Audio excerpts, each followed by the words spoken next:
आज मैं आपको बताऊंगा एक ऐसी ट्रिक, एक ऐसी थ्योरी के बारे में जिसकी वजह से आपके शेयर मार्केट में पैसा डुबाने के चांसेस लगभग 0% हो जाएंगे। नमस्कार दोस्तों, मैं हूं अमनदीप और आज का हमारा टॉपिक है डाइवर्सिफिकेशन। डाइवर्सिफिकेशन का मतलब क्या होता है?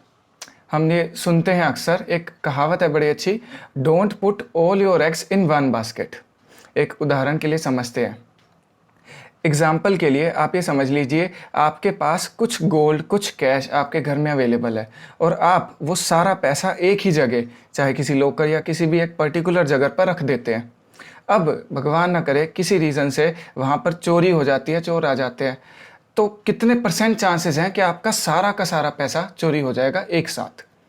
100% ऑब्वियसली, क्योंकि आपने वो सारा अपना पैसा एक साथ किसी जगह पर रखा है, तो ज़्यादा चांसेस हैं कि अगर चोर को वो जगह पता लगी तो वो सारा पैसा एक साथ चोरी हो जाएगा।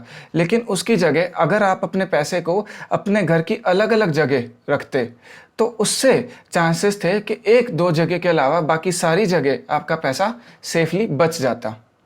तो यही होता है दोस्तों डाइवर्सिफिकेशन।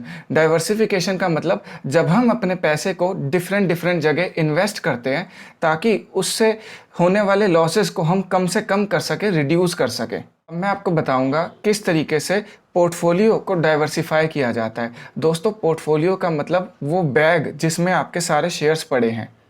आपके सारे शेयर्स एक जगह होते हैं जिसे हम पोर्टफोलियो कहते हैं, यानी कि सब शेयर्स को मिलाकर।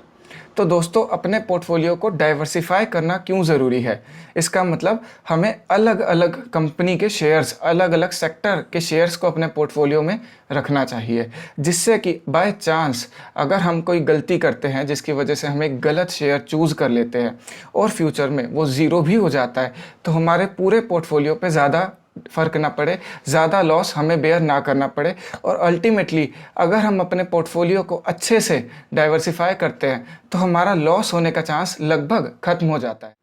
आइए जानते हैं शेयर को डाइवर्सिफाई कैसे किया जाए, अपने पोर्टफोलियो को एक अच्छे तरीके से डाइवर्सिफाई कैसे किया जाए जिससे हमारा रिटर्न भी कम ना हो और साथ ही हमारी जो सेफ्टी है वो भी बढ़ जाए, लॉस होने के चांसेस भी ख़त्म हो जाएं। शेयर को, पोर्टफोलियो को डाइवर्सिफाई करने के दो तरीके हैं दोस्तों। पहला तरीका है शेयर्स को डाइवर्सिफाई करना और दूसरा सेक्टर्स में डाइवर्सिफाई करना। जब बात आती है शेयर्स में डाइवर्सिफाई करने की, इसका मतलब हमें कम से कम 10 अलग अलग शेयर्स खरीदने चाहिए, अलग अलग इंडस्ट्री के।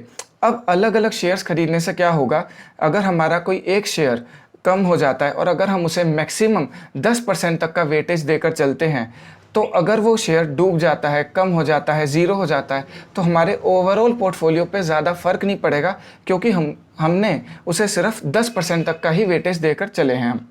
वहीं दूसरी तरफ अगर हम अपने सेक्टर वाइज पोर्टफोलियो को डाइवर्सिफाई करते हैं, इसका मतलब ये है किसी भी सेक्टर में हम ज़्यादा से ज़्यादा 25% तक का वेटेज दे सकते हैं, उससे ज़्यादा बिल्कुल नहीं।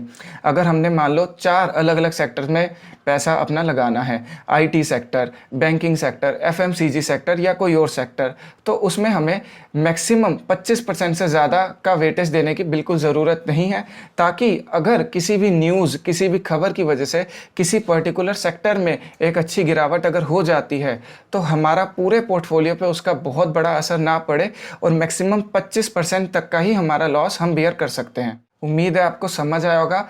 चलिए, जो अब तक हमने सीखा है उसे हम समराइज़ कर देते हैं। तो दोस्तों, आज आपने ये सीखा कि कभी भी हमने अपने पूरे पोर्टफोलियो में किसी भी शेयर को, चाहे हमें उस पर कितना भी विश्वास हो, हमें उसे 10% से ज़्यादा वेटेज देकर नहीं चलना है। जैसे कि अगर हमारा पोर्टफोलियो 1 लाख रुपए का है तो उस पर हमें 10,000 रुपये से ज़्यादा की किसी भी शेयर में इन्वेस्टमेंट नहीं करनी है। वहीं जब हमारा पोर्टफोलियो 1 लाख रुपए का है तो किसी भी पर्टिकुलर सेक्टर में हमें 25,000 रुपये से ज़्यादा का पैसा नहीं लगाना है।